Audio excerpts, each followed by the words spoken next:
ಎಲ್ಲರಿಗೂ ನಮಸ್ಕಾರ. ನಾವು ಇವತ್ತು ಆಗಸ್ಟ್ ಮಂತ್ನ ಕೆಲವೊಂದು ಪ್ರಮುಖವಾದಂಥ ಕರೆಂಟ್ ಅಫೇರ್ಸ್ ಇಶ್ಯೂಗಳನ್ನು ನೋಡುವ. First question, which state government is to setup district level industry and investment promotion agency? ಯಾವ ಒಂದು ರಾಜ್ಯ ಸರ್ಕಾರ ಜಿಲ್ಲಾ ಮಟ್ಟದಲ್ಲಿ ಕೈಗಾರಿಕೆ ಮತ್ತು ಹೂಡಿಕೆ ಪ್ರೋತ್ಸಾಹ ಏಜೆನ್ಸಿ ಇದನ್ನು ಸ್ಥಾಪನೆ ಮಾಡಬೇಕು ಅಂತ ಹೇಳಿ ನಿರ್ಧಾರ ಮಾಡಿದೆ. ಸೊ ಇಂಥ ಒಂದು ಸಂಸ್ಥೆಯನ್ನು ಜಿಲ್ಲಾ ಮಟ್ಟದಲ್ಲಿ ಉದ್ಯೋಗಾವಕಾಶಗಳನ್ನು ನಿರ್ಮಾಣ ಮಾಡುವಂಥ ಉದ್ದೇಶದಿಂದ, ಕೈಗಾರಿಕೆಗಳಿಗೆ ಪ್ರೋತ್ಸಾಹ ನೀಡುವಂಥ ಉದ್ದೇಶದಿಂದ, ಗ್ರಾಮೀಣ ಪ್ರದೇಶದಲ್ಲಿ ಕೈಗಾರಿಕೆ ಪ್ರೋತ್ಸಾಹ, ಉದ್ಯೋಗಾವಕಾಶ ನಿರ್ಮಾಣ, ಈ ಮೂಲಕ ಬಡತನವನ್ನು ನಿರ್ಮೂಲನೆ ಮಾಡಬೇಕು ಅನ್ನುವಂಥ ಉದ್ದೇಶವನ್ನು, ಘನವಾದಂಥ ಉದ್ದೇಶವನ್ನು ಇಟ್ಕೊಂಡು ಇದನ್ನು ಮಾಡ್ತಾ ಇದೆ. ಜಿಲ್ಲಾಧಿಕಾರಿಗಳ ನೇತೃತ್ವದಲ್ಲಿ ಈ ಒಂದು ಪ್ರೋಗ್ರಾಮನ್ನು ಇಂಪ್ಲಿಮೆಂಟ್ ಮಾಡ್ತಾ ಇದೆ. 3 ಜನ ಪ್ರೊಫೆಷನಲ್ಸ್ಗಳನ್ನು ಈ ಒಂದು ಕಾರ್ಯಕ್ರಮಕ್ಕೆ ಸಂಬಂಧಪಟ್ಟಂತೆ ಆಯೋಜನೆ ಮಾಡ್ತಾ ಇದೆ. ಇಂಥ ಒಂದು ರಾಜ್ಯ, ಯಾವೊಂದು ರಾಜ್ಯದಲ್ಲಿ ಇಂಥ ಒಂದು ಸಂಸ್ಥೆ ಬರ್ತಾ ಇದೆ ಅಂತಂದರೆ ಅದು ಒರಿಸ್ಸಾ ರಾಜ್ಯದಲ್ಲಿ. So here the answer is Orissa. The state government of Odisha has decided to set up district level industry and investment promotion agency. ಏನು ಕೇಳ್ಬೋದು ಅಂತ ಹೇಳಿದ್ರೆ DIPAS. ಓಕೆ, ಸೊ DIPASಗಳನ್ನು ಒಡಿಸ್ಸಾದಲ್ಲಿ ಬರ್ತಾ ಇದೆ, ಜಿಲ್ಲಾ ಮಟ್ಟದಲ್ಲಿ ಬರ್ತಾ ಇದೆ. ಗ್ರಾಮೀಣ ಪ್ರದೇಶದಲ್ಲಿ ಉದ್ಯೋಗಾವಕಾಶ ಸೃಷ್ಟಿ ಮಾಡಬೇಕು, ಗ್ರಾಮೀಣ ಪ್ರದೇಶದಲ್ಲಿ ಆರ್ಥಿಕ ಚಟುವಟಿಕೆಗಳನ್ನು ಇಂಪ್ರೂವ್ ಮಾಡಬೇಕು, ಆ ಒಂದು ಉದ್ದೇಶದಿಂದ ಇದನ್ನು ಜಾರಿಗೆ ತರಲಾಗ್ತಾ ಇದೆ. aims to create a new employment opportunities and boost economic activities in rural areas. DIPAS would be managed by the 3 professionals under the district supervision of the respective district collector. Next question, net tracks ಮೇಲೆ ಇರುವಂಥದ್ದು. Net tracks just automobile ಇಂಡಸ್ಟ್ರಿಗಳಿವೆಲ್ಲ, automobile ಇಂಡಸ್ಟ್ರಿಗಳು ತಮ್ಮ ಕಂಪೋನೆಂಟ್ಗಳನ್ನು ಅಥವಾ ಕಾರ್ಗಳನ್ನು, ಬೈಕ್ಗಳನ್ನು ಇವನ್ನು test ಮಾಡಲಿಕ್ಕೆ ಸೊ ಅತ್ಯುತ್ತಮವಾದಂಥ ಒಂದು ಫೆಸಿಲಿಟಿಯನ್ನು ಭಾರತ ಸರ್ಕಾರ ನಿರ್ಮಾಣ ಮಾಡಿಕೊಡ್ತಾ ಇದೆ. ಸೊ ಅದನ್ನು ನೆಟ್ ಟ್ರ್ಯಾಕ್ಸ್ ಅಂತ ನಾವು ಹೇಳ್ತಾ ಇದ್ದೀವಿ. ಇದನ್ನು ಪೀತಂಪುರದಲ್ಲಿ ಮಾಡ್ತಾ ಇದೆ. ಪೀತಂಪುರ ಇದು ಯಾವ ಜಿಲ್ಲೆಯಲ್ಲಿ ಬರ್ತದೆ, ಯಾವ ರಾಜ್ಯದಲ್ಲಿ ಬರ್ತದೆ, ಆ ರೀತಿಯಲ್ಲಿ ಕ್ವಶನ್ ಕೇಳ್ತಾರೆ. ಸೊ ಯಾವ ರಾಜ್ಯದಲ್ಲಿದೆ ಪೀತಂಪುರ ಅಂತ? Pithampur where Asia's longest high speed test track. ಏಷ್ಯಾದ ಅತಿ ಉದ್ದವಾದಂತಹ ಟೆಸ್ಟ್ ಟ್ರ್ಯಾಕು ನೆಟ್ ಟ್ರ್ಯಾಕ್ಸ್ ಎನ್ನುವಂಥದ್ದು ಪೀತಂಪುರದಲ್ಲಿ ಸ್ಥಾಪನೆ ಆಗ್ತಾ ಇದೆ. ಓಕೆ, ಇದನ್ನು ರೀಸೆಂಟ್ಲಿ ಇನಾಗ್ರೇಟ್ ಮಾಡಲಾಗಿದೆ. ಓಕೆ, ಇದು ಯಾವ ರಾಜ್ಯದಲ್ಲಿ ಕಂಡು ಬರ್ತದೆ? So options are Tamil Nadu, Madhya Pradesh, Maharashtra and Gujarat. Here the answer is Madhya Pradesh. So ಮಧ್ಯಪ್ರದೇಶದ ಇಂದೋರ್ನ ಪೀತಂಪುರದಲ್ಲಿ ಈ ಒಂದು ಫೆಸಿಲಿಟಿಯನ್ನು ಸ್ಥಾಪನೆ ಮಾಡಲಾಗಿದೆ. ಇದರಲ್ಲಿ ಸೆಕೆಂಡ್ ಪಾಯಿಂಟ್ ಇಂಪಾರ್ಟೆಂಟ್ ಏನು ಅಂತಂದರೆ, okay, full form of net tracks. Net tracks ಅಂದರೆ national automotive test tracks. So ಇದು ಏನಂತಂದರೆ, ಇಟ್ ಈಸ್ 11.3 ಕಿಲೋಮೀಟರ್ ಲಾಂಗ್. ಏಷ್ಯಾದ ಅತಿ ಉದ್ದವಾದಂತಹ ಒಂದು ನ್ಯಾಷನಲ್ ಆಟೋಮೇಟಿವ್ ಟೆಸ್ಟ್ ಟ್ರ್ಯಾಕು ಇದು ಪೀತಂಪುರದಲ್ಲಿ ಕಂಡುಬರ್ತದೆ. ಇದು ಮಧ್ಯಪ್ರದೇಶದಲ್ಲಿ ಇದೆ. ನೆಕ್ಸ್ಟ್ ಕ್ವಶನ್ ನೋಡ್ರಿ. On July 4, 2021, which company has received a license from the Drugs Control General for manufacturing the Sputnik V vaccine in India? Sputnik V vaccine ಅನ್ನು ಭಾರತದಲ್ಲಿ ಅದನ್ನು ಅಭಿವೃದ್ಧಿಪಡಿಸಲಿಕ್ಕೆ ಡ್ರಗ್ ಕಂಟ್ರೋಲ್ ಆಫ್ ಇಂಡಿಯಾದಿಂದ ಯಾರು ಲೈಸೆನ್ಸನ್ನು ಬರೆದ್ರು ಅಂತ. So here the answer is Panacea Biotech. Very important, Panacea biotech.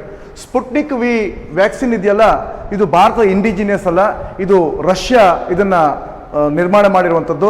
So Russia ನಿರ್ಮಾಣ ಮಾಡಿ ಭಾರತದಲ್ಲಿ ಈ ಒಂದು ಔಷಧಿಯನ್ನು ರೆಡಿ ಮಾಡುವಂಥ ಅಥವಾ ಔಷಧಿಯನ್ನು ತಯಾರು ಮಾಡುವಂಥ ಒಂದು ಕೆಲಸವನ್ನು ಇಲ್ಲಿ ಭಾರತದಲ್ಲಿ ಯಾರು ಮಾಡ್ತಾ ಇದ್ದಾರೆ ಅಂತ ಹೇಳಿದ್ರೆ ಪೆನೇಸಿಯಾ ಬಯೋಟೆಕ್. ಸೊ COVID-19ಗೆ ಸಂಬಂಧಪಟ್ಟಂತೆ ಭಾರತದಲ್ಲಿ ಈಗಾಗಲೇ ಭಾರತೀಯ 2 ಔಷಧಿಗಳಿವೆ. ಒಂದು ಕೋವಿಶೀಲ್ಡ್ ಮತ್ತು ಕೋವ್ಯಾಕ್ಸಿನ್. ಕೋವಿಶೀಲ್ಡ್ ಬಗ್ಗೆ ಕೇಳ್ಬೋದು ನಿಮಗೆ. ಕೋವಿಶೀಲ್ಡನ್ನು ಸೀರಾಮ್ ಇನ್ಸ್ಟಿಟ್ಯೂಟ್ ಅವರು ಇದನ್ನು ರೆಡಿ ಮಾಡ್ತಾರೆ. ಓಕೆ, ಸೊ ಇದನ್ನು ಮಾರುಕಟ್ಟೆ ತಂದಿರುವಂಥದ್ದು. ಅದೇ ರೀತಿಯಲ್ಲಿ ಕೋವ್ಯಾಕ್ಸಿನ್ ಎನ್ನುವಂಥ ಔಷಧವನ್ನು ಭಾರತ್ ಬಯೋಟೆಕ್ ಇದನ್ನು ಮಾರುಕಟ್ಟೆಗೆ ತಂದಿರುವಂಥದ್ದು. ಅದೇ ರೀತಿಯಲ್ಲಿ ಈಗ ಭಾರತದಲ್ಲಿ ಮೂರನೇ ಒಂದು ಔಷಧಿಯನ್ನು ಭಾರತ ಸರ್ಕಾರ ಪರ್ಮಿಷನ್ ಕೊಟ್ಟಿದೆ. ಅದು ಯಾವುದು ಅಂತ ಹೇಳಿದ್ರೆ ಸ್ಪುಟ್ನಿಕ್ ವಿ. ಇದು ರಷ್ಯಾದ ಒಂದು ಔಷಧಿ. ಉಜ್ಜದ್ ಎನ್ನುವಂಥ ಒಂದು ನದಿ, ಇದು ಈಗ ಸದ್ಯ ಸುದ್ದಿಯಲ್ಲಿದೆ. ಇದು ಯಾವ ಒಂದು ನದಿಯ ಉಪನದಿ? Here the answer is Ravi river. ನಿಮಗೆ ಫಸ್ಟ್ ಗೊತ್ತಿರಬೇಕು, 1960ಯಲ್ಲಿ ಇಂಡಸ್ ವಾಟರ್ ಟ್ರೀಟಿ ಆಗುತ್ತೆ. 1960ರಲ್ಲಿ ಇಂಡಸ್ ವಾಟರ್ ಟ್ರೀಟಿ ಆಗುತ್ತೆ. ಇಂಡಸ್ ವಾಟರ್ ಟ್ರೀಟಿಯಲ್ಲಿ ಪಾಕಿಸ್ತಾನ್ ಮತ್ತು ಇಂಡಿಯಾ, ಸೊ ಎರಡು ಪ್ರಮುಖವಾದಂಥ ಪಾರ್ಟಿಗಳಲ್ಲಿ ಬರ್ತವೆ. ಪಾಕಿಸ್ತಾನ್ ಮತ್ತು ಇಂಡಿಯಾಕ್ಕೆ ಸಿಂಧು ನದಿಯನ್ನು ಅದನ್ನು ಹಂಚಿಕೆ ಮಾಡ್ತಾರೆ. ಸೊ ಸಿಂಧು ನದಿ ಪಾಕಿಸ್ತಾನಕ್ಕೆ, ಇಂಡಸ್ ಝೇಲಂ, ಚೀನಾಬ್, ಈ ಮೂರು ನದಿಗಳ ಹಕ್ಕನ್ನು ಪಾಕಿಸ್ತಾನಕ್ಕೆ ನೀಡಲಾಗುತ್ತೆ. ದೆನ್ ಇಂಡಿಯಾಗೆ ಸಂಬಂಧಪಟ್ಟಂತೆ ಓಕೆ ರಾವಿ, ಬಿಯಾಸ್, ಸತ್ಲಜ್. ಸೊ ಈ ಮೂರು ನದಿಗಳನ್ನು ಭಾರತಕ್ಕೆ ಎಕ್ಸ್ಕ್ಲೂಸಿವ್ ರೈಟನ್ನು ನೀಡಲಾಗ್ತದೆ. ಈಗ ಬಂದಿರುವಂಥ ರಾವಿ ನದಿಗೆ ಸಂಬಂಧಪಟ್ಟಂತೆ ರಾವಿ ನದಿಯ ಉಪನದಿಯಾಗಿರುವಂತಹ ಉಜ್ ರಿವರ್ಗೆ ಸಂಬಂಧಪಟ್ಟಂತೆ ಇಲ್ಲಿ ಕ್ವಶನ್ ಇರುವಂಥದ್ದು. ರೀಸೆಂಟ್ಲಿ ಕರೆಂಟ್ ಅಫೇರ್ಸ್ ಇಶ್ಯೂಸ್ ಏನಂತಂದರೆ, ರಾವಿ ನದಿಯ ಈ ಒಂದು ಪ್ರದೇಶದಲ್ಲಿ ನಾವು ಇರಿಗೇಷನ್ಗೆ ಸಂಬಂಧಪಟ್ಟಂತೆ ರಾವಿ ಎಕ್ಸ್ಕ್ಲೂಸಿವ್ಲಿ ನಮಗೆ ಸೇರ್ತದೆ, ಅದರ ಉಪನದಿಯಾದಂಥ ಉಜ್ ರಿವರ್ ಎಕ್ಸ್ಕ್ಲೂಸಿವ್ಲಿ ನಮಗೆ ಸೇರ್ತದೆ. ಈ ಉಜ್ ರಿವರ್ನ ನೀರನ್ನು ಡೈವರ್ಟ್ ಮಾಡಿ ಭಾರತ ಕಡೆ ತಿರುಗಿಸಿ ಭಾರತದಲ್ಲಿರುವಂತಹ ಓಕೆ ಕೃಷಿ ಭೂಮಿಗಳಿಗೆ ಅದನ್ನು ಒದಗಿಸಬೇಕು ಅಂತ ಹೇಳಿ ಸರ್ಕಾರ ಚಿಂತನೆ ಮಾಡಿಸ್ತಾ ಇದೆ. ಆ ಪ್ರಕಾರವಾಗಿ ಕೆಲವೊಂದು ಕಾರ್ಯಕ್ರಮವನ್ನು ಹಮ್ಮಿಕೊಂಡಿದೆ. ಅದನ್ನು ಪಾಕಿಸ್ತಾನ ಸರ್ಕಾರ ಓಕೆ ಇದನ್ನು ವಿರೋಧ ಮಾಡ್ತಾ ಇದೆ. So currently India is working to exercise its right to stop excess water flowing to Pakistan under the Indus Water Treaty of 1960. ಯಾವತ್ತು ನೆನಪಲ್ಲಿ ಇಟ್ಕೊಳ್ರಿ, ಇಂಡಸ್ ವಾಟರ್ ಟ್ರೀಟಿ 1960ರಲ್ಲಿ ಬಂದಿರುವಂಥದ್ದು. ಇದು ಭಾರತ ಮತ್ತು ಪಾಕಿಸ್ತಾನಕ್ಕೆ ನದಿ ನೀರನ್ನು ಹಂಚಿಕೆಗೆ ಸಂಬಂಧಪಟ್ಟಂತೆ. ಸೊ ಇಲ್ಲಿ ಈ ಒಂದು ಒಪ್ಪಂದವನ್ನು ಯಾರ ಅಡಿಯಲ್ಲಿ ಮಾಡಲಾಯಿತು ಅಂತ ಹೇಳಿದ್ರೆ ವರ್ಲ್ಡ್ ಬ್ಯಾಂಕ್ನ ಅಡಿಯಲ್ಲಿ. ಈ ನದಿ ಇಂಡಸ್ ವಾಟರ್ ಟ್ರೀಟಿಯಲ್ಲಿ ಕೇವಲ ಭಾರತ ಮತ್ತು ಪಾಕಿಸ್ತಾನ ಎರಡೇ ಬರ್ತವೆ. ಇದ್ರ ಜೊತೆಯಲ್ಲಿ ಮತ್ತೆರಡು ಬರ್ತದೆ, ಚೈನಾ ಮತ್ತು ಅಫ್ಘಾನಿಸ್ತಾನ್. ಚೈನಾ ಮತ್ತು ಅಫ್ಘಾನಿಸ್ತಾನ ನಿಗ್ಲಿಜಿಬಲ್, ಜಸ್ಟ್ ಕೆಲವೊಂದು ವಾಟರ್ ಶೇರ್ಗಳನ್ನು ಅವುಗಳು ನೀಡಲಾಗಿದೆ. ಆದರೆ ಪ್ರಮುಖವಾಗಿ ಭಾರತ ಮತ್ತು ಪಾಕಿಸ್ತಾನಗಳು ಇದರಲ್ಲಿ ಬರ್ತದೆ. Next question, which is the largest milk producing country in the world? ಜಗತ್ತಿನಲ್ಲಿ ಅತಿ ಹೆಚ್ಚು ಹಾಲನ್ನು ಉತ್ಪಾದಿಸುವಂಥ ರಾಷ್ಟ್ರ ಅಂತ ಕೇಳ್ತಾರೆ. ನಿಮ್ಗೆಲ್ರಿಗೂ ಗೊತ್ತಿರ್ತದೆ, ಅದು ಇಂಡಿಯಾ. ಭಾರತ 2021ರ ಫೈನಾನ್ಷಿಯಲ್ ಇಯರ್ದಲ್ಲಿ ಎಷ್ಟು ಹಾಲನ್ನು ಉತ್ಪಾದಿಸುವ ಅಂತ ಕೇಳಿದ್ರೆ ಸ್ವಲ್ಪ ಟಫ್ ಆಗುತ್ತೆ. So India is the largest producer of the milk globally. ಜಗತ್ತಿನಲ್ಲಿ ಅತಿ ಹೆಚ್ಚು ಮಿಲ್ಕನ್ನು ಪ್ರೊಡ್ಯೂಸ್ ಮಾಡ್ತಾ ಇರುವಂಥ ರಾಷ್ಟ್ರ ಇವತ್ತು ಅಂತ Bharat, with an estimated production of 208 million tons. 208, very very important, 208 million tons in the financial year 2021. Next question ನೋಡ್ರಿ, the project board Bamboo Oasis on lands in drought was recently launched from which state in India recently? ಭಾರತದಲ್ಲಿ ಯಾವ ರಾಜ್ಯದಲ್ಲಿ okay the project board ಎನ್ನುವಂಥ ಕಾರ್ಯಕ್ರಮವನ್ನು launch ಮಾಡಲಾಯಿತು? So ಈ ಒಂದು ಕಾರ್ಯಕ್ರಮವನ್ನು the project board very important, ಇದನ್ನು ಲಾಂಚ್ ಮಾಡಿರುವಂಥದ್ದು ರಾಜಸ್ಥಾನದಲ್ಲಿ. ಹಾಗಿದ್ರೆ ಅಬ್ರಿವೇಟ್ ಬೋರ್ಡ್ ಅಂತ ಕೇಳಿದ್ರೆ bamboo oasis on lands in drought. So ಸಾಮಾನ್ಯವಾಗಿ ಮರುಭೂಮಿ ಪ್ರದೇಶದಲ್ಲಿ ಅಥವಾ ಜೌಗು ಪ್ರದೇಶದಲ್ಲಿ ಓಕೆ ಬಿದಿರುಗಳನ್ನು ಬೆಳೆಸಬೇಕು ಎನ್ನುವಂಥ ಉದ್ದೇಶದಿಂದ ಈ ಒಂದು ಬೋರ್ಡ್ ಕಾರ್ಯಕ್ರಮ ತರಲಾಗಿದೆ. ಇದನ್ನು ಯಾರು ಜಾರಿಗೆ ತರ್ತಾ ಇದ್ದಾರೆ, ಇದನ್ನು ಮಾಡ್ತಾ ಇದ್ದವ್ರೆ ಅಂತ ಯಾರು ಅಂತಂದರೆ ಖಾದಿ ಮತ್ತು village industry. The khadi and village industries commission ಈ ಒಂದು ಯೋಜನೆಯನ್ನು ಬೋರ್ಡ್ ಎನ್ನುವಂಥ ಒಂದು ಯೋಜನೆಯನ್ನು ಜಾರಿಗೆ ತರ್ತದೆ. ಕೆಲವೊಮ್ಮೆ ಕೇಳ್ತಾರೆ ಯಾವ ಸ್ಥಳದಲ್ಲಿ ಈ ಒಂದು ಯೋಜನೆಯನ್ನು ಲಾಂಚ್ ಮಾಡಲಾಯಿತು ಅಂತ. ಇದನ್ನು ಲಾಂಚ್ ಮಾಡಿರುವಂಥದ್ದು ನಿಚ್ಲಾ ಮಂಡ್ವಾ ಇನ್ ಉದಯ್ಪುರ್ ರಾಜಸ್ಥಾನ್. ಇದು ಸಹ ಇಂಪಾರ್ಟೆಂಟ್. ಇದನ್ನು ಲಾಂಚ್ ಮಾಡಿರುವಂಥದ್ದು ಜುಲೈ 4, 2021. ಓಕೆ, ಇದನ್ನು ಜಾರಿಗೆ ತಂದಿರುವಂಥ ಒಂದು ಸಂಸ್ಥೆ ಯಾವುದು ಅಂತ ಕೇಳಿದ್ರೆ ಖಾದಿ ಮತ್ತು ವಿಲೇಜ್ ಇಂಡಸ್ಟ್ರಿ ಕಮಿಷನ್ ಇದು ಜಾರಿಗೆ ತಂದಿರುವಂಥ ಒಂದು ಸಂಸ್ಥೆ.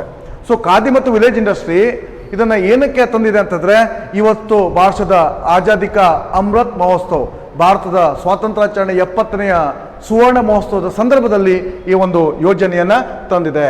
ಆಜಾದಿ ಕಾ ಅಮೃತ್ ಮಹೋತ್ಸವ್ 75ನೇ ವರ್ಷಾಚರಣೆಯನ್ನು ನಾವು ಆಚರಿಸ್ತಾ ಬರ್ತಾ ಇದ್ದೀವಿ. ಅದರ ನೆನಪಿಗೋಸ್ಕರ ಖಾದಿ ಮತ್ತು village industry the project board ಎನ್ನುವುದನ್ನು ಎಲ್ಲಿ ಸ್ಥಾಪನೆ ಮಾಡಿದೆ? ರಾಜಸ್ಥಾನದಲ್ಲಿ ಸ್ಥಾಪನೆ ಮಾಡಿದೆ. ರಾಜಸ್ಥಾನದ ಯಾವ ಸ್ಥಳದಲ್ಲಿ ಈ ಒಂದು ಯೋಜನೆಯನ್ನು ಲಾಂಚ್ ಮಾಡಲಾಗಿದೆ? ನಿಚಲಾ ಮಂಡ್ವಾ ಎನ್ನುವಂತಹ ಸ್ಥಳದಲ್ಲಿ. ಅದು ಎಲ್ಲಿ ಬರ್ತದೆ? ಉದಯಪುರ್ನ ನಿಚಲಾ ಮಂಡ್ವಾದಲ್ಲಿ, ರಾಜಸ್ಥಾನದ ಉದಯಪುರ್ನ ನಿಚಲಾ ಮಂಡ್ವಾದಲ್ಲಿ ಪ್ರಾರಂಭ ಮಾಡಲಾಗಿದೆ. ನೆಕ್ಸ್ಟ್ ಕ್ವಶನ್ ನೋಡ್ರಿ. Doctor Rajendra Kishore Pande is a renowned poet of which language? Rajendra Kishore Pande ಅವರು ಅತಿ ಪ್ರಸಿದ್ಧವಾದಂತಹ ಕವಿಗಳವರು. ಅವರು ಯಾವ ಭಾಷೆಗೆ ಸಂಬಂಧಪಡ್ತಾರೆ? So here the answer is Odia. ಈ ರಾಜೇಂದ್ರ ಕಿಶೋರ್ ಪಾಂಡೆ ಅವರು ಸದ್ಯ ಸುದ್ದಿಯಲ್ಲಿದ್ದಾರೆ. ಏನಕ್ಕೆ ಸುದ್ದಿಯಲ್ಲಿದ್ದಾರೆ ಅಂತಂದರೆ, ಕುವೆಂಪು ಪ್ರತಿಷ್ಠಾನ ರಾಷ್ಟ್ರೀಯ ಪ್ರಶಸ್ತಿಯನ್ನು, ಕುವೆಂಪು ರಾಷ್ಟ್ರೀಯ ಪ್ರಶಸ್ತಿಯನ್ನು ನೀಡಿದೆ. 2020 ರಾಷ್ಟ್ರ ಪ್ರಶಸ್ತಿಯನ್ನು ರಾಜೇಂದ್ರ ಕಿಶೋರ್ ಪಾಂಡೆ ಅವರಿಗೆ ನೀಡಲಾಗಿದೆ. ಸೊ ಕುವೆಂಪು ರಾಷ್ಟ್ರೀಯ ಪ್ರಶಸ್ತಿಯನ್ನು ಯಾವ ವರ್ಷ ಪ್ರಾರಂಭ ಮಾಡಿದೆ ಅಂತ ಕೇಳ್ಬೋದು. ಯಾವ ವರ್ಷ ಪ್ರಾರಂಭ ಮಾಡಿದೆ ಅಂತಂದರೆ 2013ರಿಂದ ಈ ಒಂದು ಪ್ರಶಸ್ತಿಯನ್ನು ನೀಡಲಾಗ್ತದೆ. ದ ಕುವೆಂಪು ರಾಷ್ಟ್ರೀಯ ಪುರಸ್ಕಾರ, the national award instituted in the memory of late poet Kuvempu has been awarded to renowned Orissa poet Rajendra Kishore Pande for the year 2020. 2020ರ ಕುವೆಂಪು ರಾಷ್ಟ್ರೀಯ ಪ್ರಶಸ್ತಿಯನ್ನು ರಾಜೇಂದ್ರ ಕಿಶೋರ್ ಪಾಂಡೆ ಅವರಿಗೆ ರಾಜೇಂದ್ರ ಕಿಶೋರ್ ಪಾಂಡೆ ಅವರಿಗೆ ನೀಡಲಾಗಿದೆ. ಇದಕ್ಕೆ ಸಂಬಂಧಪಟ್ಟಂತೆ 5 lakh rupees ಕ್ಯಾಶ್ ಪ್ರೈಸ್ ಇರ್ತದೆ, ಸಿಲ್ವರ್ ಮೆಡಲ್ ಇರ್ತದೆ. ಸೊ ಇದನ್ನು 2013ರಿಂದ ಪ್ರತಿ ವರ್ಷ ಕುವೆಂಪು ಪ್ರತಿಷ್ಠಾನ ನೀಡ್ತಾ ಇದೆ. ಇಲ್ಲಿ ಯಾವುದೇ ಒಂದು ವರ್ಷದಲ್ಲಿ ಅತ್ಯುತ್ತಮವಾದಂಥ ಸಾಧನೆ ಮಾಡಿದಂತಹ ಕವಿಗಳಿಗೆ ಈ ಒಂದು ಪ್ರಶಸ್ತಿಯನ್ನು ನೀಡಲಾಗ್ತದೆ. ಸೊ ಈ ವರ್ಷ 2020ರಲ್ಲಿ ರಾಜೇಂದ್ರ ಕಿಶೋರ್ ಪಾಂಡೆ ಅವರು ಆ ಒಂದು ಸಾಧನೆ ಮಾಡಿದ್ದಾರೆ. ಒಟ್ಟು ಭಾರತ ಸಂವಿಧಾನ ಗುರುತಿಸಿರುವಂಥ 22 ಭಾಷೆಗಳಲ್ಲಿ ಯಾವ ಸಾಹಿತಿಗಳು ಅತ್ಯುತ್ತಮ ರೀತಿಯಲ್ಲಿ ಸಾಧನೆಯನ್ನು ಮಾಡ್ತಾರೆ ಅಂಥ ಒಂದು ಸಾಹಿತಿಗಳಿಗೆ ಈ ಒಂದು ಪ್ರಶಸ್ತಿಯನ್ನು ನೀಡುವಂಥದ್ದು. ನೆಕ್ಸ್ಟು ಇಂಪಾರ್ಟೆಂಟ್ ಕ್ವಶನ್ ಇದು. Which city recently hosted the generation equality forum? Generation equality forum ಎನ್ನುವಂಥ ಒಂದು ಕಾರ್ಯಕ್ರಮವನ್ನು ಯಾವ ಸಿಟಿ ಹೋಸ್ಟ್ ಮಾಡ್ತು? ಯಾವ ಸಿಟಿಯಲ್ಲಿ ಇದನ್ನು ಮಾಡಲಾಯಿತು? ಸೊ ಪ್ಯಾರಿಸಲ್ಲಿ ಮಾಡಲಾಯಿತು. ಫ್ರಾನ್ಸ್ನ ಪ್ಯಾರಿಸಲ್ಲಿ ಈ ಒಂದು ಜನರೇಷನ್ ಈಕ್ವಾಲಿಟಿ ಫೋರಮನ್ನು ಮಾಡಲಾಯಿತು. ಸೊ ಜನರೇಷನ್ ಈಕ್ವಾಲಿಟಿ ಫೋರಮ್ ಇದರ ವಿಶೇಷತೆ ಏನಂತಂದರೆ, ಸಾಮಾನ್ಯವಾಗಿ ಜೆಂಡರ್ ಗ್ಯಾಪ್ಗಳನ್ನು ಸಮಾನವಾಗಿ ಮಾಡುವಂಥದ್ದು. ಅದಕ್ಕೆ ಸಂಬಂಧಪಟ್ಟಂಥ ಡಿಸ್ಕಷನ್ ಮಾಡ್ತಾರೆ. ಇವರು ಮಾತನಾಡ್ತಾ ಇದ್ದಾರೆ, ಈ ಕರೋನಾ ಪ್ಯಾಂಡೆಮಿಕ್ನ ಅವಧಿಯಲ್ಲಿ ಅತಿ ಹೆಚ್ಚಿನ ಪ್ರಮಾಣದಲ್ಲಿ ಕರೋನಾ ಪ್ಯಾಂಡೆಮಿಕ್ನಿಂದ ಬಳಲಿದವರು ಅಂತ ಹೇಳಿದ್ರೆ ಮಹಿಳೆ ಮತ್ತು ಹೆಣ್ಣುಮಕ್ಕಳು. ಸೊ ಅವರನ್ನು ಬಲಪಡಿಸುವಂಥ ಉದ್ದೇಶದಿಂದ ಜಗತ್ತಿನ ಎಲ್ಲ ಸಮೂಹಗಳಿಗೆ, ದಾನಿಗಳಿಗೆ, ಸಂಘ ಸಂಸ್ಥೆಗಳಿಗೆ, ಸರ್ಕಾರಗಳಿಗೆ ಇವರು ಹಣಕಾಸಿನ ನೆರವನ್ನು ಮಾಡಲಿಕ್ಕೆ ಕೇಳ್ತಾ ಇದ್ದಾರೆ. ಸೊ ಇಲ್ಲಿ ಇನ್ನೊಂದು ವಿಷಯ, ಅತಿ ಪ್ರಮುಖವಾದಂಥ ಕ್ವಶನ್ ಏನು ಬರ್ಬೋದು ಅಂತಂದರೆ, United nation woman, UN woman. So UN woman executive director ಯಾರು ಅಂತ ಕೇಳ್ಬೋದು. UN ವುಮನ್ ಎಕ್ಸಿಕ್ಯೂಟಿವ್ ಡೈರೆಕ್ಟರ್ ಪ್ಲಾಮ್ಜಿಲೆ ಮ್ಯಾಮ್ಲೋ ನಾಕ್ಚುಕ್ ಅವರು UN women's executive director. So 40 ಇವ್ರು ಕೇಳ್ತಾ ಇದ್ದಾರೆ, $40 ಬಿಲಿಯನ್ಗಳಷ್ಟು ಹಣಕಾಸಿನ ನೆರವನ್ನು ಕೇಳ್ತಾ ಇದ್ದಾರೆ. ಸೊ ಪ್ಯಾರಿಸಲ್ಲಿ ಈ ಒಂದು ಕಾನ್ಫರೆನ್ಸ್ ಆಯಿತು, ಅಂತಾರಾಷ್ಟ್ರೀಯ ಕಾನ್ಫರೆನ್ಸ್ ಆಯಿತು. ಸೊ ಇದರಲ್ಲಿ ಮಹಿಳೆ ಮತ್ತು ಹೆಣ್ಣು ಮಕ್ಕಳು ಕರೋನಾ ಪ್ಯಾಂಡೆಮಿಕ್ಕಿಂದ ಸಮಸ್ಯೆಗೆ ಒಳಗಾಗಿದ್ದರಿಂದ ಅವರಿಗೆ ಸಹಾಯವನ್ನು ಮಾಡಲಿಕ್ಕೆ $40 ಬಿಲಿಯನ್ಗಳ ನೆರವನ್ನು ಕೇಳ್ತಾ ಇದೆ. ದ ಕಿಟ್ 300 ಎನ್ನುವಂಥದ್ದನ್ನು ಯಾವ ಒಂದು ರಾಷ್ಟ್ರ ರೀಸೆಂಟ್ಲಿ ಲಾಂಚ್ ಮಾಡಿದೆ, ಅದನ್ನು ತರ್ತಾ ಇದೆ. ಸೊ ಈ ದ ಕಿಟ್ 300 ಎನ್ನುವಂಥದ್ದನ್ನು ಇಸ್ರೇಲ್ ರಾಷ್ಟ್ರ ಇದನ್ನು ತರ್ತಾ ಇದೆ. ದ ಕಿಟ್ 300 ಅಂತ ಹೇಳಿದ್ರೆ ಸಾಮಾನ್ಯವಾಗಿ ತನ್ನ ಡಿಫೆನ್ಸ್ ಪರ್ಸನಲ್ಸಿಗೆ ಒಂದು ಸಾಧನವನ್ನು ನೀಡ್ತಾ ಇದ್ದಾರೆ ಇವರು. ದ ಕಿಟ್ 300 ಎನ್ನುವಂಥ ಒಂದು ಸಾಧನ, ಈ ಸಾಧನ ಯಾವ ರೀತಿಯಲ್ಲಿ ಯೂಸ್ ಆಗುತ್ತೆ ಅಂತಂದರೆ, ಸಾಮಾನ್ಯವಾಗಿ ರೇಗಿಸ್ತಾನಕ್ಕೆ ನೀವು ಒಂದು ಮೂವ್ ಆಗ್ತಾ ಇದೆ, ಮಾರ್ಚ್ ಮಾಡ್ತಾ ಇದೆ ಅಂತಂದರೆ ಅದು ಕೆಮೋಫ್ಲೇಗ್ ಮಾಡ್ಕೊಳ್ಬೋದು. ಈ ಕಿಟ್ 300 ಮೂಲಕ ತನ್ನ ಆರ್ಮಿ ರೇಗಿಸ್ತಾನದಲ್ಲಿ ಹೋಗ್ತಾ ಇದ್ರೆ ತನ್ನನ್ನು ತಾನು ಬಚ್ಚಿಟ್ಕೊಳ್ಬೋದು. ಅದೇ ರೀತಿಯಲ್ಲಿ ಓಕೆ ಫಾರೆಸ್ಟ್ ಏರಿಯಾದಲ್ಲಿ ಇವರು ಹೋಗ್ತಾ ಇದ್ದಾರೆ ಅಂತಾರೆ, ಫಾರೆಸ್ಟ್ ಅಡವಿಯಲ್ಲಿ ಆ ಕಿಟ್ 300 ಅದನ್ನು ಉಪಯೋಗಿಸ್ಕೊಂಡು ಅವಿತ್ಕೊಳ್ಬೋದು. ಯಾವುದೇ ಕಾರಣದಲ್ಲೂ ವೈರಿ ರಾಷ್ಟ್ರಗಳಿಗೆ ಅಥವಾ ವೈರಿಗಳಿಗೆ ಅವರು ಇರುವಿಕೆ, ಆರ್ಮಿಯ ಇರುವಿಕೆ ಗೊತ್ತಾಗಲ್ಲ. ಸೊ ಅದಕ್ಕೆ ಸಂಬಂಧಪಟ್ಟಂತೆ ಒಂದು ವಿಶೇಷವಾದದ್ದನ್ನು ಇಸ್ರೇಲ್ ಅವರು ತಂದಿದ್ದಾರೆ, ದ ಕಿಟ್ 300 ಅಂತ. ಓಕೆ, ಇದನ್ನು ಮಾಡಿರುವಂಥ company Israeli based Polaris solution. Very very very important. ಇದನ್ನು ಕೇಳ್ತಾರೆ. Israeli based Polaris solution in a collaboration with the Israeli ministry of defence. So ಇಸ್ರೇಲ್ನ ರಕ್ಷಣಾ ಮಂತ್ರಾಲಯದ ಜೊತೆಗೂಡಿ ಪೊಲರೀಸ್ ಸೊಲ್ಯೂಷನ್ ದ ಕಿಟ್ 300 ಅನ್ನು ಪ್ರಾರಂಭಿಸಿದೆ, ಇದನ್ನು ಜಾರಿ ತರ್ತಾ ಇದೆ. It consist of a sheet ಇರುವಂಥದ್ದು, made from the thermal visual concealment material that makes soldiers nearly undetectable. So ಯಾವುದೇ ಕಾರಣದಿಂದಲೂ ಸೋಲ್ಜರ್ಗಳು ಕಣ್ಣಿಗೆ ಕಾಣಲ್ಲ, ಆ ರೀತಿಯಲ್ಲಿ ಅವರನ್ನು ಓಕೆ ಸೊ ಅಡಗಿಡುವಂತೆ ಮಾಡ್ತದೆ. ದ ಕಿಟ್ 300 ಇದು ಇಸ್ರೇಲ್ಗೆ ಸಂಬಂಧಪಟ್ಟಿರುವಂಥದ್ದು. Next question, the communist party of which country has celebrated its 100 foundation year recently? ಯಾವ ಒಂದು ರಾಷ್ಟ್ರದ ಕಮ್ಯುನಿಸ್ಟ್ ಪಾರ್ಟಿ ತನ್ನ 100ನೇ ವರ್ಷಾಚರಣೆಯನ್ನು ಆಚರಿಸ್ಕೊಳ್ತು? Here the answer is China. So recently ಚೈನಾದ ಕಮ್ಯುನಿಸ್ಟ್ ಪಾರ್ಟಿ ತನ್ನ 100ನೇ ವರ್ಷಾಚರಣೆಯನ್ನು ಆಚರಿಸ್ಕೊಳ್ತು. ಅದು ಎಲ್ಲಿ ಆಚರಿಸ್ಕೊಳ್ತು ಅಂತ ಹೇಳಿದ್ರೆ Tiananmen square. The communist party has marked the 100 years of its inception recently. This was celebrated in a huge way at the country's Tiananmen square. ಅನೇಕ ಎಕ್ಸಾಮ್ದಲ್ಲಿ ತಿಯಾನ್ಮೆನ್ ಸ್ಕ್ವೇರ್ ಬಗ್ಗೆ ಮಾತನಾಡಿದ್ದಾರೆ. ತಿಯಾನ್ಮೆನ್ ಸ್ಕ್ವೇರ್ ಇಲ್ಲಿ ನೋಡ್ರಿ, 1989 ತಿಯಾನ್ಮೆನ್ ಮೂವ್ಮೆಂಟ್ ಅಂತ ಕರೀತಾರೆ, 89 ರೆವಲ್ಯೂಷನ್ ಕರೀತಾರೆ, 89 ಮೂವ್ಮೆಂಟ್ ಅಂತ ಕರೀತಾರೆ. ಸೊ ತಿಯಾನ್ಮೆನ್ ಸ್ಕ್ವೇರ್ ಇರುವಂಥದ್ದು ಚೈನಾದ ಬೀಚಿಂಗಲ್ಲಿ. ಇಲ್ಲಿ 1989ರಲ್ಲಿ ಡೆಮೋಕ್ರಸಿಗೆ ಸಂಬಂಧಪಟ್ಟಂತೆ ಹೋರಾಟಗಳು ನಡೀತದೆ. ಡೆಮೋಕ್ರಸಿಯ ಅಥವಾ ಪ್ರಜಾಪ್ರಭುತ್ವಕ್ಕಾಗಿ ಹೋರಾಟ ಚೈನಾದಲ್ಲಿ ನಡೀತದೆ. ಚೈನಾದಲ್ಲಿ ವಿದ್ಯಾರ್ಥಿಗಳು, ಲಕ್ಷಾನುಗಟ್ಟಲೆ ವಿದ್ಯಾರ್ಥಿಗಳು ಈ ಒಂದು ಪ್ರದೇಶದಲ್ಲಿ ತಿಯಾನ್ಮೆನ್ ಸ್ಕ್ವೇರ್ ಬೀಚಿಂಗ್ನ ಮಧ್ಯದಲ್ಲಿರುವಂಥ ತಿಯಾನ್ಮೆನ್ ಸ್ಕ್ವೇರಲ್ಲಿ ಸೇರ್ತಾರೆ, ಹೋರಾಟವನ್ನು ಮಾಡ್ತಾರೆ. ಆದರೆ ಅಸ್ತಿತ್ವದಲ್ಲಿರುವಂಥ ಕಮ್ಯುನಿಸ್ಟ್ ಸರ್ಕಾರ ಓಕೆ ಸೊ ಇವರ ವಿರುದ್ಧವಾಗಿ ತಮ್ಮ ದೇಹಬಲವನ್ನು ಪ್ರದರ್ಶನ ಮಾಡ್ತದೆ, ಸೈನ್ಯವನ್ನು ಕಳಿಸ್ತದೆ. ಓಕೆ, ಸೈನಿಕರು ಇಲ್ಲಿರುವಂಥ ವಿದ್ಯಾರ್ಥಿಗಳನ್ನ ಮೆಸಾಕ್ರಿ, ಅವರ ಮಾರಣ ಹೋಮವನ್ನು ಮಾಡಲಾಗ್ತದೆ. ಆದ್ದರಿಂದ ಈ ಒಂದು 89 ಮೆಸಾಕ್ರಿ ಅಂತಲೂ ಕರೆಯಲಾಗ್ತದೆ, ತಿಯಾನ್ಮೆನ್ ಮೆಸಾಕ್ರಿ ಅಂತ ಕರೆಯಲಾಗ್ತದೆ, ತಿಯಾನ್ಮೆನ್ ಓಕೆ ಮೂವ್ಮೆಂಟ್ ಅಂತ ಕರೆಯಲಾಗ್ತದೆ. So that's why this is very important. Question, which country launched the autonomous long range missile system named C breaker? C breaker ಎನ್ನುವಂತಹ ಒಂದು ಮಿಸೈಲ್ ವ್ಯವಸ್ಥೆ, ಕ್ಷಿಪಣಿ ವ್ಯವಸ್ಥೆ, ದೂರಗಾಮಿ ಕ್ಷಿಪಣಿ ವ್ಯವಸ್ಥೆ, ಇದನ್ನು ಯಾವ ರಾಷ್ಟ್ರ ಲಾಂಚ್ ಮಾಡ್ತು ಅಂತ? Here the answer is Israel. Recently Israel's defence major Rafael advance defence system, ಇಲ್ಲಿ ನೋಡ್ರಿ, ರಾಫೇಲ್ ಅಡ್ವಾನ್ಸ್ ಡಿಫೆನ್ಸ್ ಸಿಸ್ಟಮು ಇದು ಇಸ್ರೇಲ್ಗೆ ಸಂಬಂಧಪಟ್ಟಂತು. ರಾಫೇಲ್ ಏರ್ಕ್ರಾಫ್ಟು ಇದು ಫ್ರಾನ್ಸಿಗೆ ಸಂಬಂಧಪಟ್ಟಂತು. ಎರಡೂ ಕ್ವಶನ್ಗಳನ್ನು ನಮಗೆ ಕೇಳ್ತಾರೆ. ರಾಫೇಲ್ ಏರ್ಕ್ರಾಫ್ಟು ಫ್ರಾನ್ಸಿಗೆ ಸಂಬಂಧಪಟ್ಟಂತು, ರಾಫೇಲ್ ಅಡ್ವಾನ್ಸ್ ಡಿಫೆನ್ಸ್ ಸಿಸ್ಟಮು ಇದು ಇಸ್ರೇಲ್ಗೆ ಸಂಬಂಧಪಟ್ಟಂತು. ಇಸ್ರೇಲ್ನ ಡಿಫೆನ್ಸ್ ಮಿನಿಸ್ಟ್ರಿ ಮತ್ತು Rafael advance defence system okay launch sea breaker okay sea breaker ಎನ್ನುವಂಥ ಕ್ಷಿಪಣಿ ವ್ಯವಸ್ಥೆಯನ್ನು ಪ್ರಾರಂಭ ಮಾಡಿದೆ. ಇದು 5ನೇ ಜನರೇಷನ್, 5ನೇ ಆವೃತ್ತಿಯ ಕ್ಷಿಪಣಿ ವ್ಯವಸ್ಥೆ. Okay, then precious guided missile system, ಒಂದು ನಿರ್ದಿಷ್ಟ ಸ್ಥಳದಲ್ಲಿ ಹೋಗಿ ಇದು ಏನು ಮಾಡ್ತದೆ ಅಂತಂದರೆ ಓಕೆ ವೈರಿ ರಾಷ್ಟ್ರದ ಮೇಲೆ ಹಿಟ್ಟನ್ನು ಮಾಡುವಂಥದ್ದು. ಇಲ್ಲಿ ಇನ್ನೊಂದು ತಿಳ್ಕೊಳ್ರಿ, ಭಾರತ ಸರ್ಕಾರ ಮತ್ತು ಇಸ್ರೇಲ್ ಸರ್ಕಾರ ಜಂಟಿಯಾಗಿ ಒಂದು ಕಾರ್ಯಕ್ರಮ ತರ್ತದೆ ಮಿಸೈಲ್ ಡಿಫೆನ್ಸ್ಗೆ ಸಂಬಂಧಪಟ್ಟಂತೆ. ಓಕೆ, ಭಾರತದ ಇಸ್ರೇಲ್ನ ರಾಫೇಲ್ಸ್ ಅಡ್ವಾನ್ಸ್ ಡಿಫೆನ್ಸ್ ಸಿಸ್ಟಮು ಮತ್ತು ಭಾರತದ ಕಲ್ಯಾಣಿ ಇಂಡಸ್ಟ್ರೀಸು. ಸೊ ಕಲ್ಯಾಣಿ ರಾಫೇಲ್ ಅಡ್ವಾನ್ಸ್ ಡಿಫೆನ್ಸ್ ಸಿಸ್ಟಮ್ ಇದು ಏನಂತಂದರೆ ಪ್ರೈವೇಟ್ ಸೆಕ್ಟರ್ನಲ್ಲಿ ಡೆವಲಪ್ ಆಗಿರುವಂಥ ಒಂದು ಯೋಜನೆ. ಸೊ ಈ ಒಂದು ಯೋಜನೆಯ ಅಡಿಯಲ್ಲಿ ಮಿಸೈಲ್ಗಳನ್ನು ಭಾರತ ಸರ್ಕಾರ ಮತ್ತು ಇಸ್ರೇಲ್ ಸರ್ಕಾರ ಮಾಡ್ತದೆ. ಇನ್ನೊಂದು ಜಂಟಿ ಪ್ರೋಗ್ರಾಮ್ ಇದೆ ಬ್ರಹ್ಮೋಸ್. ಬ್ರಹ್ಮೋಸಲ್ಲಿಯೂ ಸಹ ಮಿಸೈಲ್ಗಳನ್ನು ಮಾಡುವಂಥದ್ದು.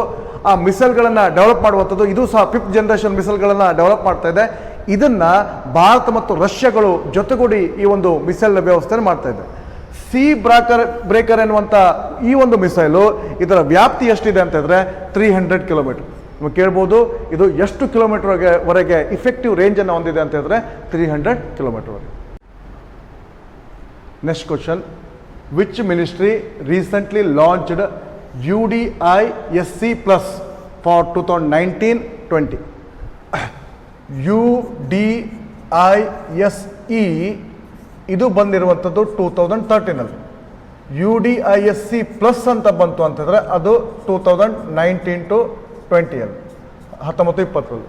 ಸೊ ಇದು ಯಾವ ಮಿನಿಸ್ಟ್ರಿಗೆ ಸಂಬಂಧಪಟ್ಟಂಥ ಒಂದು ಕಾರ್ಯಕ್ರಮ ಅಂತ ಕೇಳಿದ್ರೆ ಮಿನಿಸ್ಟ್ರಿ ಆಫ್ ಎಜುಕೇಷನ್, ಕೇಂದ್ರದಲ್ಲಿ ಶಿಕ್ಷಣ ಮಂತ್ರಾಲಯ ಇದನ್ನು ಮಾಡಿದೆ.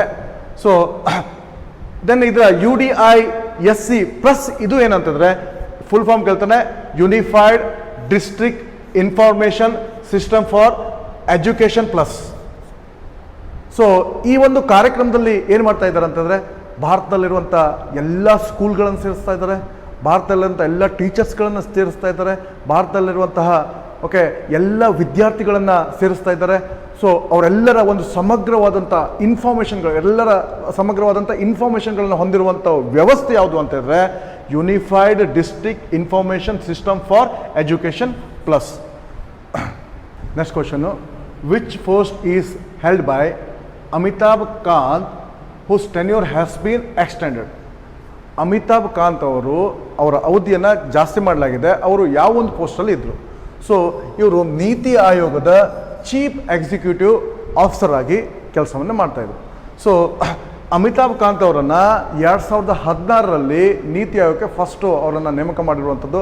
ಈ ಚೀಫ್ ಎಕ್ಸಿಕ್ಯೂಟಿವ್ ಆಫೀಸರ್ ಎನ್ನುವಂಥದ್ದು 3 ವರ್ಷದ ಅವಧಿ 2019ರಲ್ಲಿ ಮುಗೀತು. ನಂತರ 1 ವರ್ಷ, 19ರಲ್ಲಿ 1 ವರ್ಷ, 20ರಲ್ಲಿ 1 ವರ್ಷ, 21ರಲ್ಲಿ ಈಗ 1 ವರ್ಷ. ಈ ರೀತಿಯಲ್ಲಿ ಮೂರನೇ ವರ್ಷದ ಅವಧಿಗೆ ಅವರನ್ನು ಜಾಸ್ತಿ ಮಾಡ್ತಾ ಇದ್ದಾರೆ. ಎಕ್ಸ್ಟ್ರಾ 3 ವರ್ಷದ ಅವಧಿಯನ್ನು ಅವರಿಗೆ ಕೊಡ್ತಾ ಇದ್ದಾರೆ. ಪ್ರತಿ ಬಾರಿ 1 ವರ್ಷಕ್ಕೆ ಪ್ರಧಾನಮಂತ್ರಿಗಳ ನೇತೃತ್ವದಲ್ಲಿ ಸಭೆ ನಡೀತದೆ. ಆ ಸಭೆ ಅದನ್ನು ಡಿಸೈಡ್ ಮಾಡ್ತದೆ. ಇಲ್ಲಿ ಮತ್ತೇನು ಕೇಳ್ಬೋದು ಅಂತ ಹೇಳಿದ್ರೆ ನೀತಿ ಆಯೋಗಕ್ಕೆ ಸಂಬಂಧಪಟ್ಟಂತೆ ಕೇಳ್ಬೋದು. ನೀತಿ ಆಯೋಗ ಎನ್ನುವಂಥದ್ದು ಇದು 2015ನಲ್ಲಿ ಜನವರಿ 1ರಲ್ಲಿ ಸ್ಥಾಪನೆ ಆಗಿರುವಂಥದ್ದು. ನಾರ್ಮಲಿ ಕೇಳ್ತಾರೆ ಚೇರ್ಮನ್ ಯಾರು ಅಂತ ಕೇಳ್ತಾರೆ, ಎಲ್ರಿಗೂ ಗೊತ್ತಿರ್ತದೆ. ಪ್ರಧಾನಮಂತ್ರಿಗಳು ದೇಶದ ಪ್ರಧಾನಮಂತ್ರಿಗಳು ಚೇರ್ಮನ್ ಇರ್ತಾರೆ. ವೈಸ್ ಚೇರ್ಮನ್ ಯಾರಿದ್ದಾರೆ ಈಗ ವೈಸ್ ಚೇರ್ಮನ್ ಯಾರಿದ್ದಾರೆ ಅಂದರೆ ರಾಜೀವ್ ಕುಮಾರ್ ಅವರು ವೈಸ್ ಚೇರ್ಮನ್ ಇದ್ದಾರೆ. ನೆಕ್ಸ್ಟು ಇದರಲ್ಲಿ ಏನು ಕೇಳ್ತಾರೆ ಅಂತ ಹೇಳಿದ್ರೆ ಎಕ್ಸ್ಪರ್ಟ್ ಮೆಂಬರ್ ಇದ್ದಾರೆ, ಫುಲ್ ಟೈಮ್ ಮೆಂಬರ್ ಅಂತ ಕರೀತಾರೆ ಅವರಿಗೆ. ಫುಲ್ ಟೈಮ್ ಮೆಂಬರ್ 3 ಜನ. ಒಬ್ಬ ವಿಜ್ಞಾನಿ ಇದ್ದಾರೆ, VK Saraswat, DRDO chief, former DRDO chief VK Saraswat. ಎರಡನೇ ಒಬ್ಬ ವ್ಯಕ್ತಿ ಅಂತ ಹೇಳಿದ್ರೆ Ramesh Chandra. So Ramesh Chandra agriculture scientist ಅವರು. ಮೂರನೇ ಒಬ್ಬ ವ್ಯಕ್ತಿ ಅಂತ ಹೇಳಿದ್ರೆ ವಿನೋದ್ ಫೌಲ್. ಸೊ ಇವರು ಪಬ್ಲಿಕ್ ಹೆಲ್ತ್ಗೆ ಸಂಬಂಧಪಟ್ಟಂತೆ ಎಕ್ಸ್ಪರ್ಟ್ಗಳು ಇವರು. ಸೊ 3 ಎಕ್ಸ್ಪರ್ಟ್ಗಳನ್ನು ಹೊಂದಿರ್ತಾರೆ, ಫುಲ್ ಟೈಮ್ ಮೆಂಬರ್ಗಳು. ದೆನ್ ಇದರಲ್ಲಿ ಏನಂತಾರೆ ಎಕ್ಸ್ ಆಫಿಷಿಯೋ ಮೆಂಬರ್ ಅಂತ ಬರ್ತಾರೆ. ನಮ್ಮ ಕೇಂದ್ರ ಸರ್ಕಾರದಲ್ಲಿ ಅತಿ ಪ್ರಮುಖವಾದಂಥ ಹುದ್ದೆಗಳನ್ನು ಹೊಂದಿರುವಂಥ, ಅತಿ ಪ್ರಮುಖವಾದ ಖಾತೆಯನ್ನು ಹೊಂದಿರುವಂಥ ಮಂತ್ರಿಗಳು ಇಲ್ಲಿ ಬರ್ತಾರೆ. 4 ಜನ ಎಕ್ಸ್ ಆಫಿಷಿಯೋ ಮೆಂಬರ್ ಇದ್ದಾರೆ. ಯಾರನ್ನು ಬೇಕಾದರೂ ಅವ್ರು ಕೇಳ್ಬೋದು. ಎಕ್ಸ್ ಆಫಿಷಿಯೋ ಮೆಂಬರ್ದಲ್ಲಿ ಅಮಿತ್ ಶಾ ಇದ್ದಾರೆ, ದೆನ್ ರಾಜನಾಥ್ ಸಿಂಗ್ ಇದ್ದಾರೆ, ನಿರ್ಮಲಾ ಸೀತಾರಾಮನ್ ಅವರಿದ್ದಾರೆ, ದೆನ್ ನರೇಂದ್ರ ಸಿಂಗ್ ತೋಮರ್ ಅವರಿದ್ದಾರೆ. ದೆನ್ ಗವರ್ನಿಂಗ್ ಕೌನ್ಸಿಲ್ ಅಂತ ಬರ್ತದೆ ನೀತಿ ಆಯೋಗದಲ್ಲಿ. ಗವರ್ನಿಂಗ್ ಕೌನ್ಸಿಲ್ ಅಂತ ಬಂತು ಅಂತ ಹೇಳಿದ್ರೆ ಅದರಲ್ಲಿ ಯಾರಿರ್ತಾರೆ ಅಂತಂದರೆ ಆಲ್ ಸ್ಟೇಟ್ಸ್ ಚೀಫ್ ಮಿನಿಸ್ಟರ್, ಎಲ್ಲ ರಾಜ್ಯದ ಮುಖ್ಯಮಂತ್ರಿಗಳು, ಕೇಂದ್ರಾಡಳಿತ ಪ್ರದೇಶಗಳ ಮುಖ್ಯಮಂತ್ರಿಗಳು, ಕೇಂದ್ರಾಡಳಿತ ಪ್ರದೇಶದ ಲೆಫ್ಟಿನೆಂಟ್ ಗವರ್ನರ್ಗಳು, ಇವರೆಲ್ಲರೂ ಏನು ಮಾಡ್ತಾರೆ ಅಂತ ಹೇಳಿದ್ರೆ ಇಲ್ಲಿ ಬರ್ತಾರೆ. ನೀತಿ ಆಯೋಗದ ವಿಶೇಷತೆ ಏನು ಅಂತ ಕೇಳಿದ್ರೆ ಇಟ್ಸ್ ಎ ಫೆಡರೇಷನ್. ಡಿಸಿಷನನ್ನು ಎಲ್ಲ ಕೇಂದ್ರ ಮತ್ತು ರಾಜ್ಯ ಎರಡೂ ಸೇರಿ ಪ್ರಜಾಪ್ರಭುತ್ವ ಮಾದರಿಯಲ್ಲಿ ಡಿಸಿಷನನ್ನು ತಗೊಳ್ತದೆ. ಮೊದಲೇನಿತ್ತು ಪ್ಲಾನಿಂಗ್ ಕಮಿಷನ್ದಲ್ಲಿ ಹೆಚ್ಚಿನ ಪ್ರಮಾಣದಲ್ಲಿ ಕೇಂದ್ರ ಸರ್ಕಾರ ತನ್ನ ನೀತಿಯಲ್ಲಿ ತನ್ನ ಯೋಜನೆಯನ್ನು ಯಾವುದೇ ಒಂದು ಯೋಜನೆ ಮಾಡಿದಾಗ ಅದರ ಪ್ರಭಾವ ಜಾಸ್ತಿ ಆಗ್ತಾ ಇತ್ತು. ಈಗ ರಾಜ್ಯದ ಸಮ್ಮತಿಯೊಂದಿಗೆ ಕೇಂದ್ರ ಸರ್ಕಾರ ಡಿಸಿಷನ್ ತಗೊಳ್ಳಿಕ್ಕೆ ನೀತಿ ಆಯೋಗ ಅವಕಾಶವನ್ನು ಮಾಡಿಕೊಡ್ತು. Next question, green freight corridor 2 seen in news recently is located in which site? Green freight corridor 2 ಎನ್ನುವಂಥ ಒಂದು ಯೋಜನೆ ಬರ್ತಾ ಇದೆ. ಈ ಯೋಜನೆ ಯಾವ ರಾಜ್ಯಕ್ಕೆ ಸಂಬಂಧಪಟ್ಟಿರುವಂಥ? So answer is Kerala. Green freight corridor ಅಂತ ಹೇಳಿದ್ರೆ ಭಾರತದಲ್ಲಿರುವಂತಹ ಎಲ್ಲ ಕೋಸ್ಟ್ ಲೈನ್ಗಳಿವೆಯಲ್ಲ, ಸೊ ಕೋಸ್ಟ್ ಲೈನ್ದಲ್ಲಿ ಮೇಜರ್ ಪೋರ್ಟ್ಗಳಿವೆ, ಮೈನರ್ ಪೋರ್ಟ್ಗಳಿವೆ.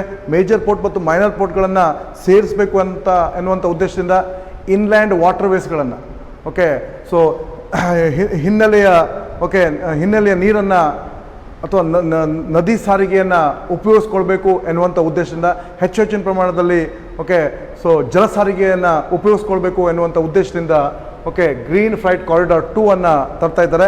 ವಿಶೇಷವಾಗಿ ಕೋಸ್ಟ್ ಲೈನ್ದಲ್ಲಿರುವಂಥ ಪೋರ್ಟ್ಗಳನ್ನು ಮೇಜರ್ ಮತ್ತು ಮೈನರ್ ಪೋರ್ಟ್ಗಳನ್ನ ಸೇರಿಸಬೇಕು ಅಂತ. ಸೊ ಇದು ಎಲ್ಲಿ ಬರ್ತಾ ಇದೆ ಅಂತ ಇದೆ, ಕೇರಳದಲ್ಲಿ ಬರ್ತದೆ. ಸೊ ಕೇರಳದ it will connect Kochi to Beypore and Azhikkal ports. It is proposed that Kollam would be added later to this corridor. So ಮುಂದಿನ ದಿನಗಳಲ್ಲಿ ಕೊಲ್ಲಮ್ಮನ್ನು ಸೇರಿಸಲಾಗ್ತದೆ. ಈಗ ಬಂದಿರುವಂಥದ್ದು Kochi to Beypore, then Azhikkal port. ಈ Kochi major port, Beypore minor port, Azhikkal minor port, then Kollam minor port. So major port ಮತ್ತು minor ಪೋರ್ಟ್ಗಳನ್ನು ಸೇರಿಸುವಂಥದ್ದು. ಇದರಿಂದ ಓಕೆ ಜಲ ಸಾರಿಗೆಯಿಂದ ಡೆವಲಪ್ ಮಾಡಿದ್ರೆ ಏನಾಗುತ್ತೆ ಅಂತಂದರೆ, ನಂಬರ್ 1 ಓಕೆ ಫ್ಯೂಯಲ್ಗಳನ್ನು ಯೂಸ್ ಮಾಡುವಂಥದ್ದು ಕಡಿಮೆ ಆಗುತ್ತೆ. ಓಕೆ ರೋಡ್ ಟ್ರಾನ್ಸ್ಪೋರ್ಟ್ ಮೇಲೆ ಹೆವಿ ಟ್ರಾಫಿಕ್ಗಳಿರ್ತದೆ, ರೋಡ್ ಟ್ರಾನ್ಸ್ಪೋರ್ಟ್ ಮೇಲೆ ಜಾಸ್ತಿ ನಾವು ಅವಲಂಬನೆ ಆಗಿದ್ದೀವಿ, ಅವುಗಳ ಬಳಕೆ ಕಡಿಮೆ ಆಗುತ್ತೆ. ಸೊ ಪೊಲ್ಯೂಷನ್ ಕಂಟ್ರೋಲ್ ಆಗುತ್ತೆ. ಓಕೆ ಹೆಚ್ಚಿನ ಪ್ರಮಾಣದಲ್ಲಿ ರೇಲ್ ಮತ್ತು ರೋಡ್ ಟ್ರಾನ್ಸ್ಪೋರ್ಟ್ಗಳನ್ನು ಬದಲಾಗಿ ಈ ಒಂದು ಸಾರಿಗೆಯನ್ನು ಬಳಸೋದ್ರಿಂದ ಪೊಲ್ಯೂಷನ್ ಕಂಟ್ರೋಲು ಕಡಿಮೆ ಆಗುತ್ತೆ. ಆ ಒಂದು ಉದ್ದೇಶದಿಂದ ಇದು ಮಹತ್ವವನ್ನು ಪಡೆದಿದೆ. Asian country was declared malaria free by the world health organisation recently. ಯಾವ ಒಂದು ಏಷ್ಯಾದ ರಾಷ್ಟ್ರವನ್ನು ಮಲೇರಿಯಾ ಮುಕ್ತ ರಾಷ್ಟ್ರ ಅಂತ ಹೇಳಿ ವರ್ಲ್ಡ್ ಹೆಲ್ತ್ ಆರ್ಗನೈಸೇಷನ್ ಡಿಕ್ಲೇರ್ ಮಾಡಿದೆ. World health organisation malaria free ಅಂತ ಡಿಕ್ಲೇರ್ ಮಾಡಿರುವಂಥದ್ದು ಚೈನಾವನ್ನು. ವರ್ಲ್ಡ್ ಹೆಲ್ತ್ ಡೇ ಅಂತ ಹೇಳಿ April 7 ನಾವು ಆಚರಣೆ ಮಾಡ್ತೀವಿ. World health organisation okay 1948 April 7 ಇದು ಸ್ಥಾಪನೆಯಾಗಿದೆ. ಇದರ ಕೇಂದ್ರ ಕಚೇರಿ ಇರುವಂಥದ್ದು ಜಿನೆವಾದಲ್ಲಿ. ಇದರ ಡೈರೆಕ್ಟರ್ ಆಗಿ ಈಗ ಸದ್ಯ ಅಸ್ತಿತ್ವದಲ್ಲಿರುವಂಥದ್ದು ಅಡೆನಾಮ್. Then China has recently officially certified malaria free by the World Health Organization. ವಿಶ್ವ ಆರೋಗ್ಯ ಸಂಸ್ಥೆ ಚೈನಾವನ್ನು ಮಲೇರಿಯಾ ಫ್ರೀ ರಾಷ್ಟ್ರ ಅಂತ ಹೇಳಿ 2021 ಡಿಕ್ಲೇರ್ ಮಾಡಿದೆ. ಯಾವುದೇ ಒಂದು ರಾಷ್ಟ್ರ ಮಲೇರಿಯಾ ಫ್ರೀ ರಾಷ್ಟ್ರ ಆಗಿ ಡಿಕ್ಲೇರ್ ಆಗಬೇಕು ಅಂತಂದರೆ ಸತತವಾಗಿ ಆ ರಾಷ್ಟ್ರದಲ್ಲಿ 4 ವರ್ಷಗಳವರೆಗೆ ಯಾವುದೇ ಮಲೇರಿಯಾ ಕೇಸ್ಗಳು ಡಿಟೆಕ್ಟ್ ಆಗಿರಬಾರ್ದು.